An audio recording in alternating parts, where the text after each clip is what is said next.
Welcome, Mr. President.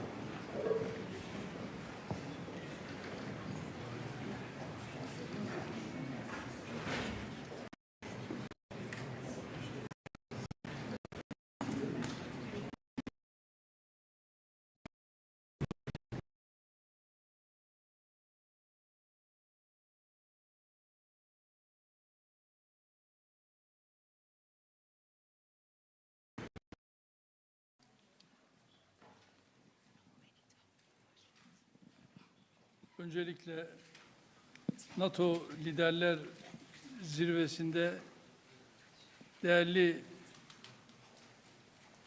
dostumla Ankara'da bir arada olmak bizlere ayrı bir güç katmıştır. Kendilerine hoş geldiniz diyorum. First here, on the occasion of the NATO summit, I would like to welcome my valuable friend, Mr. President Trump, who has participated here today with us and added strength to the summit that we are convening for.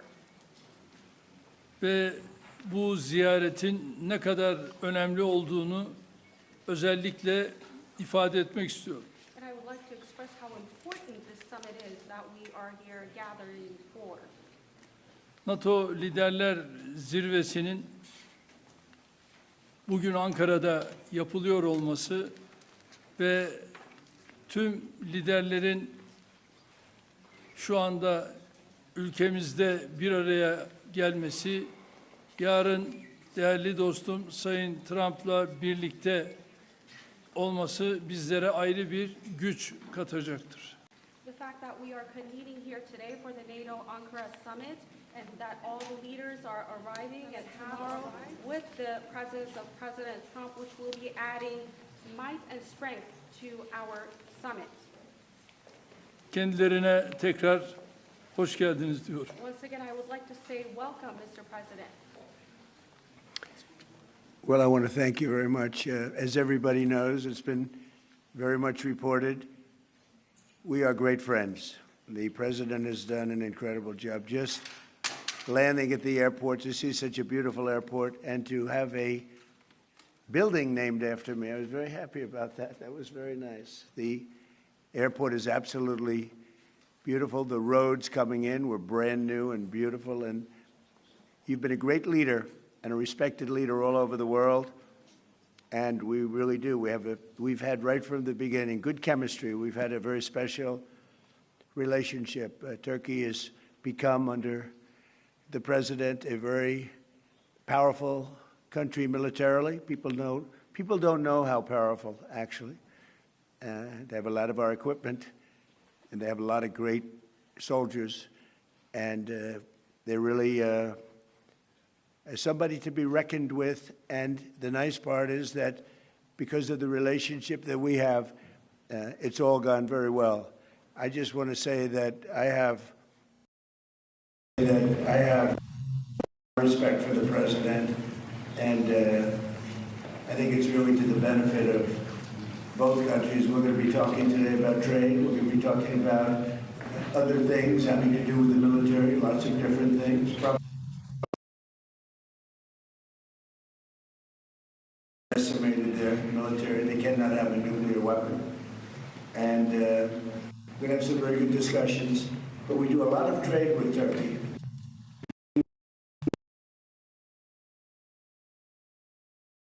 It's had a very big impact on both of our countries. So I just want to tell you that it's an honor to be with you, and we're going to have a lot of good meetings. We're going to have good dinners, good food. We're going to have a good time, but mostly we're going to have a lot of work, and we're going to do good things for our countries. Thank you very much, Mr. President. Thank you. Sayın Cumhurbaşkanım, tamamına kadar geldiniz. Çok teşekkür ediyorum o yüzden. Çok uzun süren bir dostluğumuz var biliyorsunuz. Son derece saygı duyduğum, yakın bulduğum bir insansınız.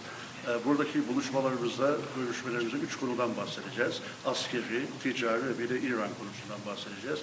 Gerçekten çok güçlüsünüz. Çok güçlü askeri ve silah sanayi açısından çok güçlü bir yerdesiniz şu anda. Dolayısıyla teşekkür ediyorum ve çok iyi bir vakit geçirdiğinize inanıyorum. Thank you.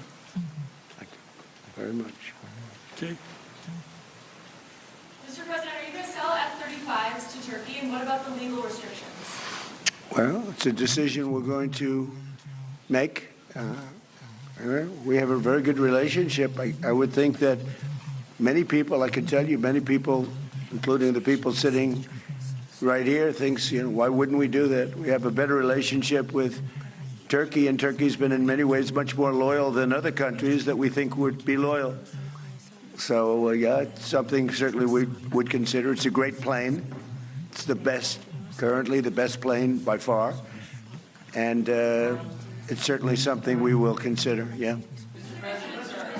Yes, Daniel, please. Geçen hafta dediniz ki Sayın Erdoğan, benim buraya söyleyebilmemin sebebi buradaki dostluğumuz neden güzel. You never know why a relationship is special. Some people you get along with, and some people you don't. Sometimes you get along with the toughest people, like him, and sometimes you don't get along with the weakest, most pathetic people. You just don't get along. Maybe you don't respect them, but from the day we met, we got along. We had a pastor, as I remember, his name was Pastor Brunson, and it was a very big thing, and it was very traumatic. He was sentenced to a long-term prison sentence, and I felt he was innocent, and I called. Other people called. They got nowhere. I called the president, and he released him immediately. That was something that the evangelical community will never forget, and because he was a good man, Pastor Brunson. So, just things like that. We just it's always worked out. And I think it's been from the very beginning, from the first moment. I said it before, it's a chemistry that works between us. There are those that I don't have a good chemistry with, I will tell you that.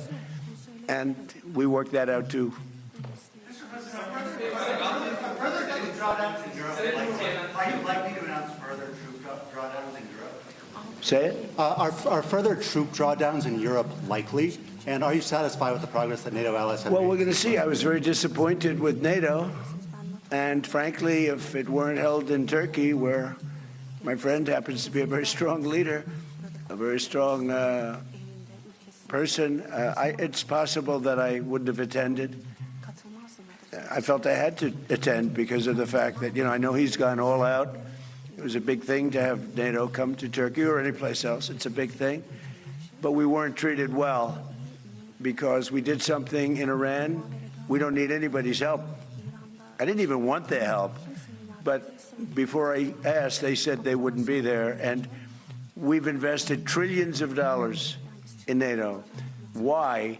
To protect European countries and others, Canada, etc., but to protect people, countries from, generally speaking, it used to be the Soviet Union, now it's Russia. And I say that's fine, but you would think that they'd be very willing to do something to help us, and they really weren't. In the case of the United Kingdom, the Prime Minister, I guess he's no longer there, maybe because of this. It was a very unpopular thing he did. He said, no, we'll help after the war is over. I said, I don't need that kind of help. We didn't need any help at all. And in a way, I was testing people. I was testing to see whether or not they'd be there, because I've long said that we helped them, but I'm not sure that they'd be there for us. And Italy turned us down, and Germany turned us down, and France turned us down. And it's okay. But, why are we spending hundreds of billions of dollars and they're not there for us? We've always been there for them.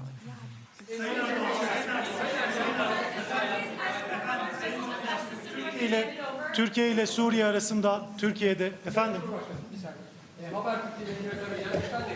İran'daki savaşın sona erdirilmesi için oldukça çaba sarf ettiniz. Müzakere süreci devam ediyor ancak nihai bir anlaşma noktasına gelinmiş değil. Bundan sonraki süreçte Türkiye nasıl adımlar atacak İran ve ABD arasındaki müzakere sürecinin olumlu bir şekilde neticelenmesi için? Bu süreçte yine aynı şekilde bizler İran-Amerika ilişkilerini nasıl bir düzleme kavuştururuz? Onun gayreti içerisindeyiz. Elimizden geleni yapmak suretiyle dünya barışına bir adım atalım diye gerek şahsım gerek arkadaşlarım hep birlikte çalışacağız. Ben sizlere 80 bine yakın insan hayatını kaybetti Gazze'de. Çok büyük bir yıkım var. Ateşkes sağlandı ama yer yerde ihlaller devam ediyor. Ateşkes ihlallerinin önlenmesi için, insani yardımların Gazze'ye girebilmesi için, ayrıca Gazze'nin yeniden inşa edilebilmesi için önümüzdeki süreçte ortak atabileceğiniz adımları değerlendirecek misiniz muhatabınızla? Müsaade buyururlarsa kendisinin de bu konudaki fikirlerini almak isteriz. Teşekkür ederiz efendim. Özellikle Gazze konusunda tabii değerli dostumla bunları da konuşarak özellikle bu bölgedeki barışı sağlama için bu liderler zirvesini çok önemsiyoruz ve bu liderler zirvesinden aynı şekilde bir kararın çıkmasını da hayra yorumluyoruz ve bunun olabileceğine de ben ihtimal veriyorum. Efendim, Türkiye-ABD ilişkilerinin geliştiği bir dönemi gözlemliyoruz. 2025 yılında geçen yıl Amerika Birleşik Devletleri'ne yaptığınız ziyarette önemli ticari anlaşmalar da imzalandı. Suriye konusunda Türkiye'nin önemli bir aktör olduğunu söylemişti Sayın ABD Başkanı. Şimdi yeni dönemde gelmeden önce de Sayın Trump bir sürprizle geliyorum ifadesini kullandı. F-35'i, Kaan savaş uçaklarının motorlarını konuştuk. Acaba gündeme gelebilir mi şeklinde. Siz bu sürprizin ne olduğunu düşünüyorsunuz? Türkiye bugünkü görüşmelerden sonra istediğini alabilecek mi? Teşekkür ederim. Tabii F-35 konusu biliyorsunuz bizim için yeni bir konu değil ve bunu bizler Amerika ile daha önce de görüştük ve biz 5 uçağı da sözünü aldık ve Sayın Trump'ın bu konuda bize ayrıca sözü var.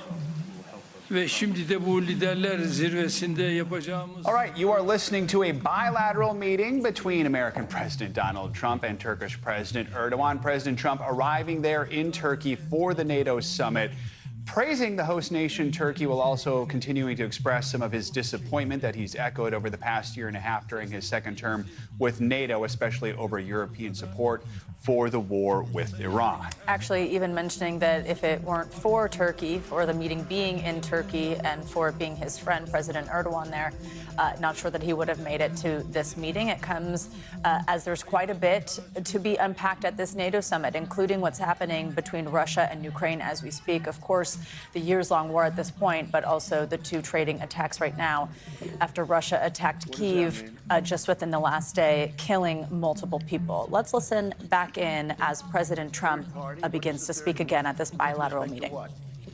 There's our concerns about the Russian missile defense system. Do you have those concerns about this system? Are they going I to have have no to... concerns at all about anything. I mean, he's a leader of a country that he's made a much better country, much more powerful country. And you see it. I mean, it's beautiful. You get off, the roads are beautiful. It's an amazing thing.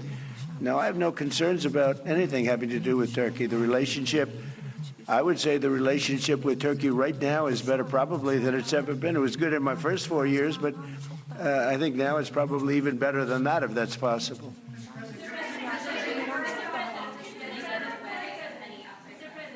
Sir, U.S. military and Turkish military constitute a really strong and large military base for NATO. Are we expecting further defense cooperation out of this bilateral meeting, out of this NATO summit here in Ankara? Well, we're going to find out when I go there. We're going to find out. We're going to be having meetings. I'm very friendly with many of the leaders. You know, some of them are new. We don't know them. But, you know, I've been doing this for now sort of a long time.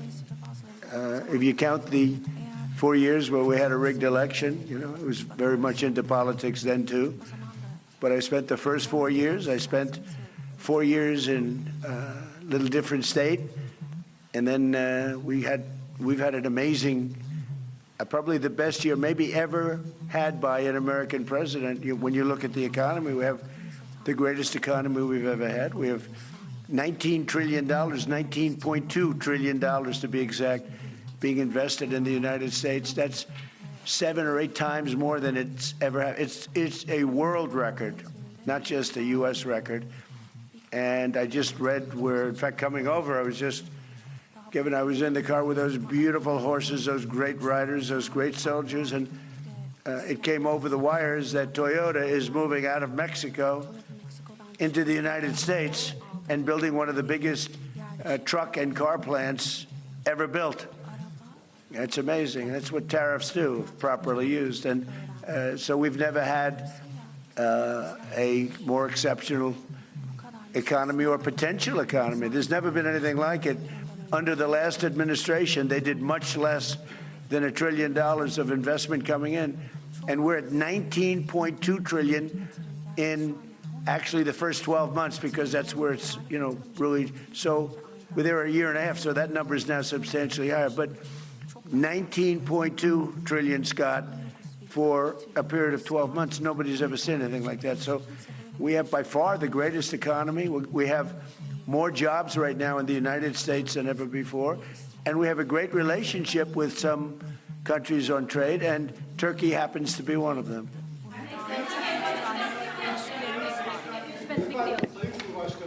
Siz her fırsatta dünya 5'ten büyüktür, daha acil bir dünya mümkün tutuyorsunuz. Bugün konuğumuz Sayın Trump, ABD Başkanı, onun da zaman zaman küresel sistemin mevcut durumuna ilişkin eleştirilerini biliyoruz.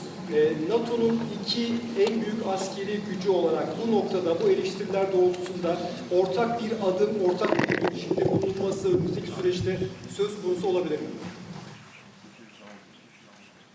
NATO'da iki önemli ülke olarak gerek Amerika gerekse Türkiye, bizler bu liderler zirvesinden de dayanışma içerisinde güçlü bir çıkışı sağlayacağız ve bunu da başaracağımıza inanıyoruz.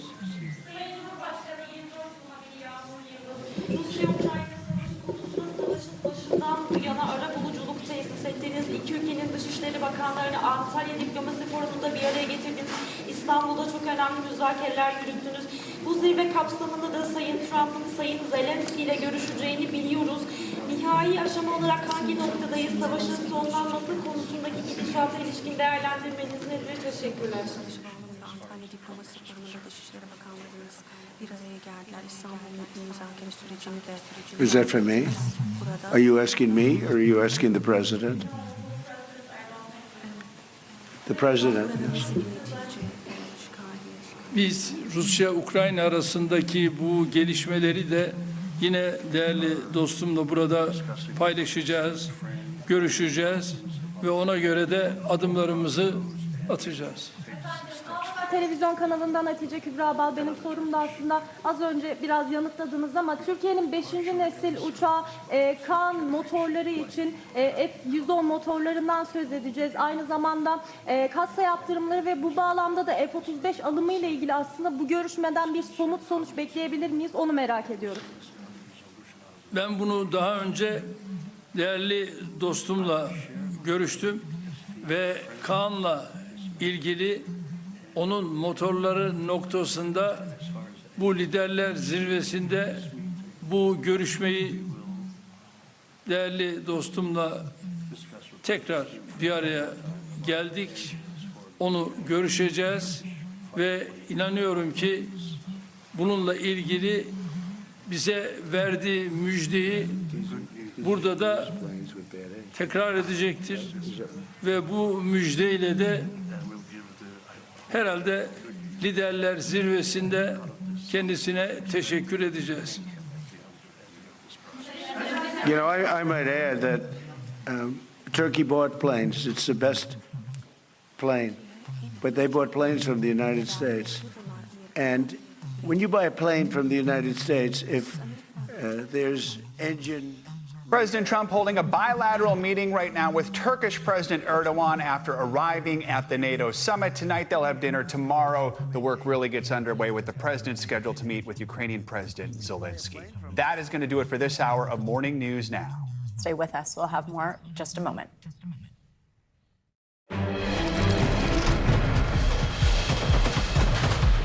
We begin this hour with some breaking news out of Turkey, where world leaders, including President Trump, have arrived for a high-stakes NATO summit. The Ukraine war is among the topics expected to dominate the agenda. Earlier this morning, Mr. Trump held bilateral talks. Those are still happening right now with Turkish President Erdogan on the sidelines of the summit.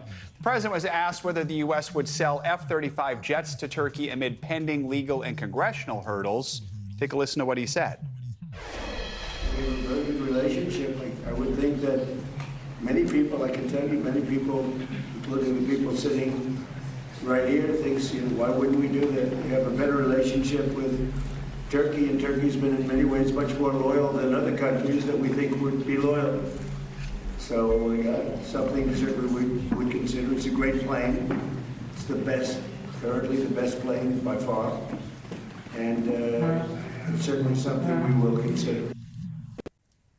For more, let's bring in NBC News White House correspondent Monica Alba. She is in Turkey. She joins us now with the latest as this is still unfolding. Monica, good morning. So first, let's just start on sort of the significance, just the fact that this is a big moment, that the president is there on the ground in Turkey for the NATO summit, given the tensions that exist with him and several of these leaders and the comments that he's made about United States' partnership, participation in NATO at all.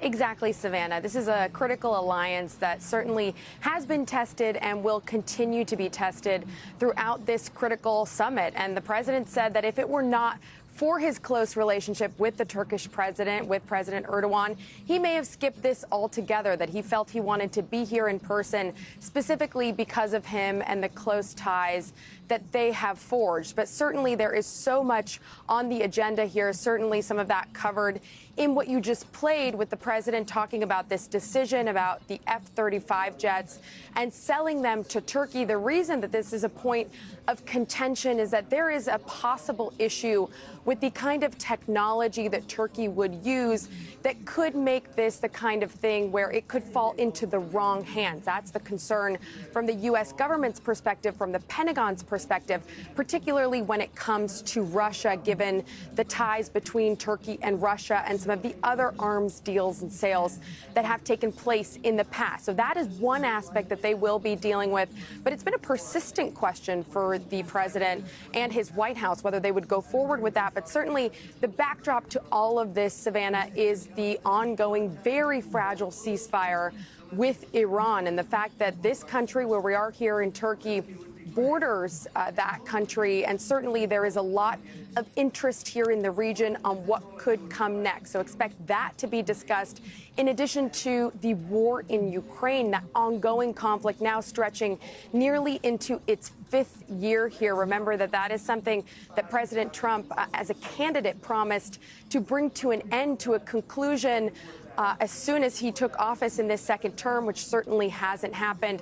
But he continues to stress in recent weeks that some kind of a deal could be near. We know that the president spoke with President Putin of Russia in recent days, and he is set to sit down with President Zelensky of Ukraine tomorrow. So they will continue to discuss all of that. Remember that there is still just ongoing, very bloody fighting that we are seeing between Ukraine and Russia. So that is something the president would like to spend some time talking about. In addition to, he has been very critical of some of these European and other NATO countries that he says are not contributing enough when it comes to defense spending. So expect the president to continue to repeat that.